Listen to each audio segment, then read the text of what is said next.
கட்சியின் முதுபெரும் தலைவர், தமிழ் நிலப்பரப்பின் பேரன்பு தலைமகன், நீண்ட நெடுங்கால பொது வாழ்வில் உழைப்பாளிகளுக்கும் ஒடுக்கப்பட்ட மக்களுக்குமாக தன் வாழ்வை நிறைவு செய்த, வாழ்நாளெல்லாம் நாட்டுக்காகவும் எளிய மக்களுக்காகவும் சிந்தித்த பேரன்பு தோழர் நல்லக்கண் அவர்கள் தன் சிந்தனையை நிறுத்திக் கொண்டார். இந்திய கம்யூனிஸ்ட் கட்சி அவருக்கு தனது நூற்றாண்டு கால பதாகையை தாழ்த்தி செவ்வஞ்சலி செய்கிறது. உலகத்தில் வெள்ளற்கரிய மகத்தான பாட்டாளி வர்க்க சர்வதேசம் என்கிற விடுதலை பதாகையை சுமந்து வாழ்நாளெல்லாம் களமாடியவர், சிறையேகியவர், சதி வழக்குகளை சந்தித்தவர், சித்திரவதைகளை அனுபவித்தவர், தலைமறைவு வாழ்வு வாழ்ந்தவர், ஆக பெரும் புகழ் வாழ்வு வாய்ந்த புகழ்புத்த தலைவருக்கு நாங்கள் செவ்வஞ்சலி செய்கிறோம். அவர் கண்ட சமதர்ம சமூகத்தை படைக்க தமிழ் மண்ணில் அவர் நேசித்த இந்திய கம்யூனிஸ்ட் கட்சியை கட்டி வளர்க்க அவரது நினைவாக நாங்கள் சபதம் ஏற்கிறோம். இந்திய கம்யூனிஸ்ட் கட்சியின் மூத்த தலைவர்கள் தோழர்கள் முத்தரசன், சுப்பராயன், பழனிசாமி, பெரியசாமி, இன்னும் பல்வேறு மூத்த தலைவர்கள், டாக்டர்கள், நாடாளுமன்ற சட்டமன்ற உறுப்பினர்கள் என அனைவரும், தொண்டர்கள், தோழர்கள் என மாவட்ட செயலாளர்கள் அனைவரும் கூடி நின்று அவரது நல்லுடலை கட்சியின் அலுவலகத்தில் இன்று மாலை சரியாக 5 மணிக்கு வைப்பதென்று முடிவு செய்திருக்கிறோம்.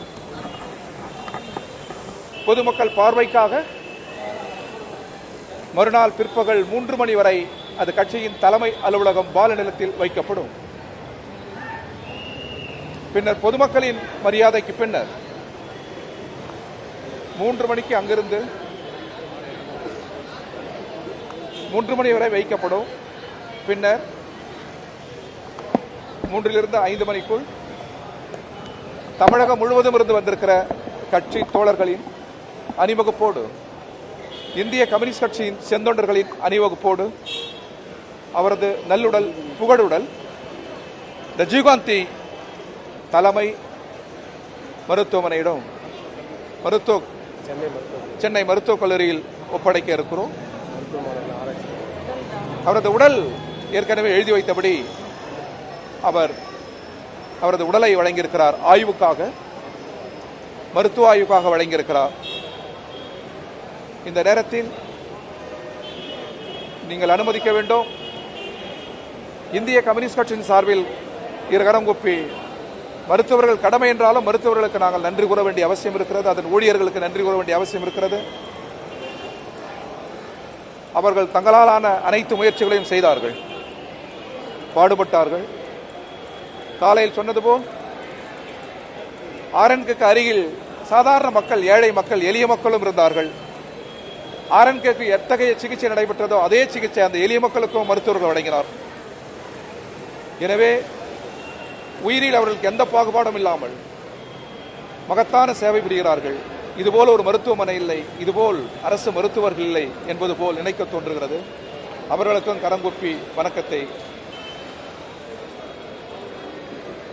உரித்தார். இந்திய கம்யூனிஸ்ட் கட்சியின் சார்பில் ஒரு வார காலம் இந்திய கம்யூனிஸ்ட் கட்சியின் செங்கொடி அரைக்கம்பத்தில் பறக்கும். அவரது நினைவை சுமந்தபடி அரசு மரியாதை அது அரசு எடுக்க வேண்டிய முடிவு. தமிழக முதல்வர் யாவற்றிலும் தலைநோக்கு உள்ளவர். அவர் இதே மருத்துவமனையில் பலமுறை வந்து பார்த்தார். நேற்றைக்கு முன்தினமும் வந்து பார்த்தார். தன்னால் எவ்வளவு முடியுமோ அவ்வளவும் அவர் செய்திருக்கிறார். ஒரு விடுதலை போர் வீரர், ஒரு பெரும் தலைவர் என்கிற வகையில் அவர் அனைத்து முயற்சிகளும் செய்தார். அவருக்கு அந்த பார்வை உண்டு. அதே போன்று அமைச்சர்கள் பலர் வந்திருந்தார்கள். குறிப்பாக மக்கள் நல்வாழ்வுத்துறை அமைச்சர். எல்லோரும் தங்களால் முடிந்த கடமையை செய்திருக்கிறார்கள். அனைவருக்கும் கரங்குப்பி நன்றி. இந்திய கம்யூனிஸ்ட் கட்சி தேசிய பொதுச் செயலாளர் இங்கேதான் இருக்கிறார். அதே போன்ற நாராயணா, பாண்டா, ஆணிராஜா எல்லோரும் இங்கே இருக்கிறார்கள். மார்க்சிஸ்ட் கம்யூனிஸ்ட் கட்சியின் தலைவர்கள், காங்கிரஸ் கட்சியின் தலைவர்கள், மதிமுகவின் தலைவர்கள், திராவிட முன்னேற்ற கழகத்தின் தலைவர்கள், நான் தமிழர் இயக்கத்தின் தலைவர்கள், காங்கிரஸ் தலைவர்கள் பலரும் வந்து போகிறார்கள்.